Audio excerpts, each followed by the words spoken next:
ये है हमारी मुंबई। किसी के लिए रुकने की फुर्सत यहां है किसे? क्योंकि मुंबई लगातार दौड़ती रहती है। मुंबई की ऐसी सैकड़ों बस्तियां समस्याओं से ग्रस्त, सवालों से घिरी, लेकिन इन्हें सुलझाने की फुर्सत है किसे? क्योंकि मुंबई लगातार दौड़ती रहती है। इन सारी समस्याओं को हमने देखा, हमने उनका अनुभव किया। वो समस्याएं हमको बेचैन कर गई। इसलिए हमने तय किया कि इन समस्याओं को हल करने के लिए स्वयं ही काम शुरू करें, और उसी का कृति रूप यानी राष्ट्रीय स्वयंसेवक संघ जन कल्याण समिति की बस्ती परिवर्तन योजना। 2 साल पहले शुरू की गई इस योजना को काफी सफलता मिल रही है, और इस योजना के नाम के अनुरूप बस्तियों में बदलाव का अध्याय भी शुरू हो गया है। समाज के कमजोर, पीड़ित, शोषित और वंचित वर्ग तक पहुंचकर उनकी समस्याओं का निराकरण करने के लिए इस योजना का क्रियान्वयन जन कल्याण समिति द्वारा किया गया है। बस्तियों में रहने वाले नागरिकों के जीवन में सकारात्मक बदलाव लाना, यह इस योजना का उद्देश्य है। यह योजना मुंबई की 55 बस्तियों में चलाई जा रही है, जिसमें जन कल्याण समिति के 150 कार्यकर्ता सेवा की भावना से कार्य कर रहे हैं, तथा इस योजना के तहत बस्तियों में 98 सेवा कार्य संचालित किए जा रहे हैं। माता बाल स्वास्थ्य आहार परियोजना में गर्भवती महिलाओं, 6 वर्ष तक के बच्चों और उनकी माताओं को पोषक आहार दिया जाता है। इसमें मुख्य रूप से चिक्की, मूंगफली, चना, काला खजूर और फल शामिल है। गर्भवती महिला, बच्चे और माताओं की मोबाइल चिकित्सालय में नियमित रूप से वैद्यकीय जांच भी की जाती है। अब तक 2500 से अधिक माताएं और बच्चों को ये सेवा दी जा चुकी है। बाल संस्कार वर्ग के माध्यम से बस्तियों में रहने वाले बच्चों का सर्वांगीण विकास हो, ऐसे प्रयास किए जा रहे हैं। भारत माता पूजन, रक्षा बंधन उत्सव, श्री कृष्ण जन्माष्टमी उत्सव, भारत रत्न पूज्य डॉक्टर बाबा साहेब अंबेडकर जयंती, स्वच्छ घर सुंदर घर प्रतियोगिता, विश्व योग दिवस, दिवाली अल्पोपहार, नव वर्ष स्वागत यात्रा में सहभाग, आषाढ़ी एकादशी पर दिंडी जैसी कई गतिविधियां आयोजित की जाती हैं, और ये बच्चों को अच्छे संस्कार भी देते हैं। बस्तियों में रहने वाली लड़कियां सक्षम बने, इसलिए किशोरी विकास प्रकल्प शुरू किया गया है। झोला थैली लाइब्रेरी जैसी सेवा गतिविधियों से बस्तियों के बच्चों में पढ़ने की रुचि विकसित हुई है, और उनके माता पिता ने भी किताबें पढ़ना शुरू कर दिया है।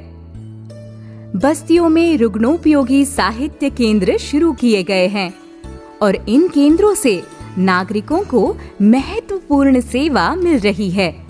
शासकीय आंगनवाड़ी दत्तक योजना के अंतर्गत गोद लिए गए एसआरए आंगनवाड़ियों में भी सभी बच्चों को अच्छी शिक्षा और संस्कार देने का काम इस योजना में चल रहा है। बस्ती परिवर्तन योजना से अब तक क्या क्या हासिल हुआ? अपने बच्चों का पालन पोषण कैसे करें, इसके प्रति महिलाएं जागरूक हो गई हैं। पोषण आहार से बच्चों के वजन में अच्छा सुधार हुआ है, और उचित निदान से बच्चों में बीमारी की मात्रा कम हुई है। बच्चों की माताएं समय पर दवाइयां लेने लगी है। उल्लेखनीय बात यह है कि 96% सेवित माताओं में हीमोग्लोबिन के स्तर में वृद्धि हुई है। यदि हम सामाजिक दृष्टि से सोचें तो ये कहा जा सकता है कि महिलाओं ने बचत करना शुरू कर दिया है। वो बैंकिंग लेन देन को समझ गई हैं, और वो आत्मविश्वास के साथ अपनी बात कहने लगी हैं। उनके संवाद कौशल्य में वृद्धि हुई है। अकेली यात्रा करने में वो सक्षम हो गई है। कार्यकर्ताओं के सतत संपर्क के कारण बस्ती परिवर्तन योजना को बस्ती में रहने वाले निवासियों का भी समर्थन और सहायता मिलना शुरू हो गया है, जिससे बस्तियों में सामाजिक सद्भाव बढ़ा है। आपत्ति विमोचन, स्वास्थ्य, शिक्षा, पूर्वांचल विकास, संस्कार, स्वावलंबन और कृषि पर्यावरण, इन 7 क्षेत्रों में जनकल्याण समिति का कार्य सेवा कार्यों के रूप में 1973 से अनवरत जारी है। महाराष्ट्र में जनकल्याण समिति द्वारा 9 बड़े सेवा प्रकल्प तथा विविध रूप से 1850 सेवा कार्य चलाए जा रहे हैं। नगर, नासिक और ठाणे समिति द्वारा सेवा भावना से ब्लड बैंक चलाए जा रहे हैं। पनवेल में डॉक्टर प्रभाकर पटवर्धन स्मृति रुग्णालय, लातूर में संवेदना सेरेब्रल पाल्सी विकसन केंद्र, लातूर में भूकंप प्रभावित परिवारों के लड़कों और लड़कियों के लिए जनकल्याण आवासीय विद्यालय, लातूर और धाराशिव जिले के 12 गांवों में भारत माता मंदिर परियोजना जैसी विविध परियोजनाएं समाज के लिए बहुत उपयोगी रही हैं। स्वर्ण जयंती वर्ष में जनकल्याण समिति ने पुणे में सेवा भवन प्रकल्प कार्यान्वित किया है।